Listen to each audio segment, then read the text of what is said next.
Hi, and welcome to 3 reasons why you shouldn't buy a Vega 64 card.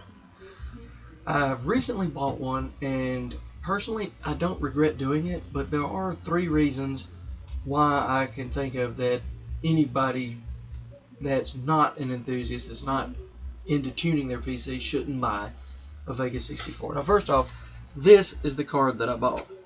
It's a Gigabyte Gaming OC. And it actually does pretty good at keeping cool. If you adjust your fan curve, that is, the stock fan curve lets it get pretty hot. Now, the first reason why most people should not buy one of these cards, and I'm going to show you this. I did get it used, and I got it pretty cheap. I actually didn't pay this much. But the first reason you shouldn't buy one of these is the fact that you're going to need at least an 850 watt power supply to be safe overclocking this thing. When it says recommended 750 watt power supply on the box, they're not kidding. I had a really good Rosewell 650 watt 80 plus gold rated power supply. I had a Fury X that I had power modded and overclocked, a few other things, and that thing could pull pretty hard, and that power supply handled it just fine. Well, I thought that maybe that recommended was just to cover for some crappy power supplies. It's not to say that all 650 watts wouldn't cover it, because I'm sure that some will allow for a little more overcurrent than mine did. But it turns out, no, they're dead serious. That thing, as soon as I hit it with a benchmark, it shut it down. I mean, shut the whole computer down. I was like sitting there shocked. So I borrowed my son's power supply because he's running, well, I was running 2 old R9280Xs in there, and they pulled a lot of power to themselves. So I figured if his power supply would handle that, then they would handle this one card. So I brought his 750 watt in here, and it loaded that thing. And I mean, you could hear it. You could hear the coil whine. It was getting loaded pretty heavy. So that's the number one reason. They're power hungry. Most people are not going to have a power supply already in their box that's going to handle these cards. So if you're considering one of these cards, take a look at your power supply. The second thing is they're hot. They're insanely hot. Now, my case is made for airflow. It has an inordinate amount of fans. The CPU heat gets dissipated outside of the case, so the only heat that really gets dissipated in the case with this card in there is the GPU heat.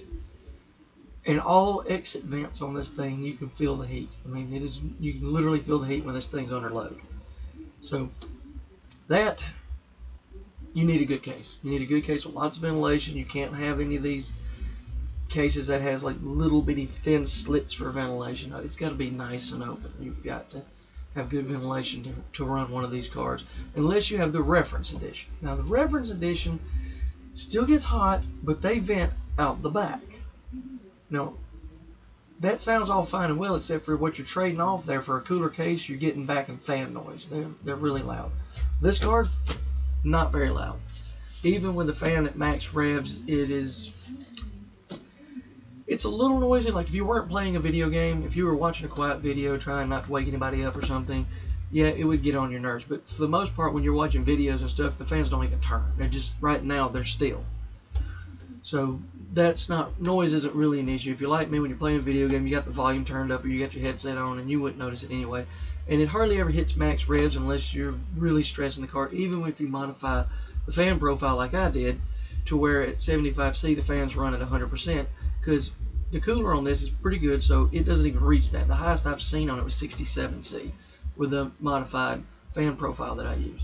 The hot spot is the one you have to watch for on this card, and like I said, this card is hot. I dug around and found out that 95C is perfectly acceptable on one of these cards, and I tried to keep it below 90 because I'm just a little weird that way. But I can overclock it, turn the power limiter all the way up, and do a little undervolt, and I still hit 90C on that hot spot. So they're hot. Third reason why you shouldn't buy one of these unless you're willing to do a little tuning is because you're going to have to. These cards are a little flaky. When I first got it and put it in there and run it on standard profile, I had a few issues. And you may not have this. It really depends on the card, the BIOS state on the card, and how it interacts with your system and the drivers. Some people have not had this issue. Some people have. it's a quick Google, but when the memory downclocks to, I think it was 167 megahertz, sometimes it'll cause a black screen lockup. Sometimes it'll cause the driver to reset, and I will say Radeon Wattman settings restored. That to me is not such a major issue, because all we had to do to work around it, and I'm gonna try to bring this up to where you can see it. I can't promise you because my monitor is so big, my capture doesn't really get it. But bring up Wattman, go into gaming, you go into global settings, and yeah, this is getting deep in there already. You put it on custom, you scroll all the way down to here, and right here, you can't see it, but right here I have state 2 set as min. You just right click on it, and there's a little option right here, set as minimum state. As soon as you do that, that problem goes away. But unless you feel like doing tweaks like that, you shouldn't buy this card. Honestly, it pulls too much power, it gets too hot, and it requires tuning. I mean, honestly, buying it and running it stock, no. Just don't do that. All you're gonna do is plug one of these in and run it stock. And I know this one says OC, but it is OC, but it is not enough of an OC to be worth it. It's like 15 megahertz. I can't remember exactly what it is, but it's some pathetic amount that they give you just to call it an OC. But if, on the other hand, if you're like me, if you're willing to tune on them, you have a well ventilated case, and you're pretty much willing to do what it takes to get it to run, you just don't mind, you're fine with it, you can get really good performance for the dollar out of this. And I mean really good once you get it tuned up. But you got to be willing to get it tuned. I'll just give you a quick performance review here. I'm going to take a look at my bookmarks, and this is what I was able to get. And I realize some of this you might not be able to read, and I know it's over here for y'all, but I had to flip this around so you could see that good. But you see I got a score of 19,829. Ignore that because that's the composite score. That counts the physics and all this stuff here that's CPU. But this number right here, I'm not sure how good you'll be able to read it. That's the graphics score, 25,178. That's really good for a Vega card. Now, I'll show you another bookmark here I have. I think it's that one. This is user bench. And if you scroll down here, this is with the tuning I have on it. According to this card ranks in the 99th percentile now because I've tuned it. It says great rating is 136%. Mine's ranked at 138%. That's up there with RTX 2070 range. Actually, I think our average RTX 2070 was 130%. And that's the reason why I showed you this benchmark. It's not really the greatest benchmark in the world.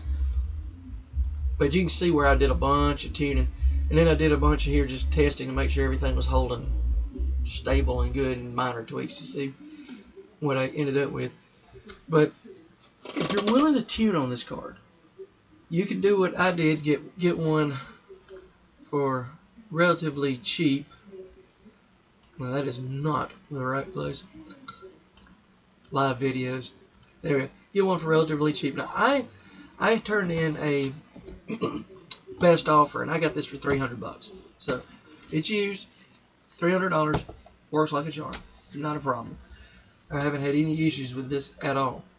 So if you can get one of these on the used market for that kind of a price, and you don't mind tuning it, you don't mind dealing with the heat output, you don't mind having to get a bigger power supply, then yeah, go for it. If you're an average user that just wants to put it in there and play games, not have to worry about it, not have to think about it, get the best performance you can, just putting it in there, look for an RTX 2070 or something like that, because honestly, in the new price range, these will run you around $500, so it's about the same price. And performance-wise, honestly, they're not that much difference.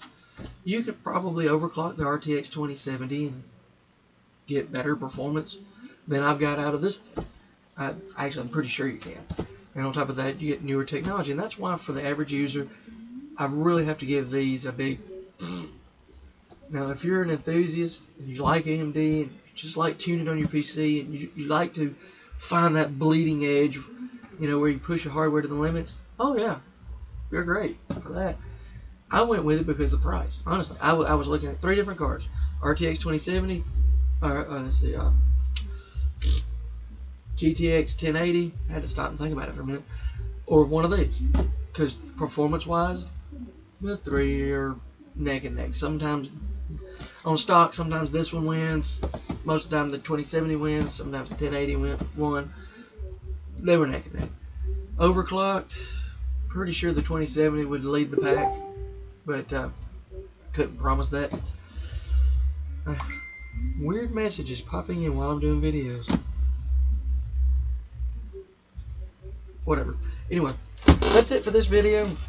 I hope you found it useful. Again, just to sum it up, in case anybody's fast forwarding the end, big no-no if you don't want to tune on it. If you enjoy tuning, actually I recommend this card, because quite frankly, the cooler is really nice on it. I'm surprised. It blows out a lot of heat, but I really haven't had a problem with the GPU core getting hot. I've never had it downclock, whatever, no matter what I pushed it to. I've never had it throttle. It has a 12-phase plus 1 VRM. I read somewhere that I ain't found its limit yet.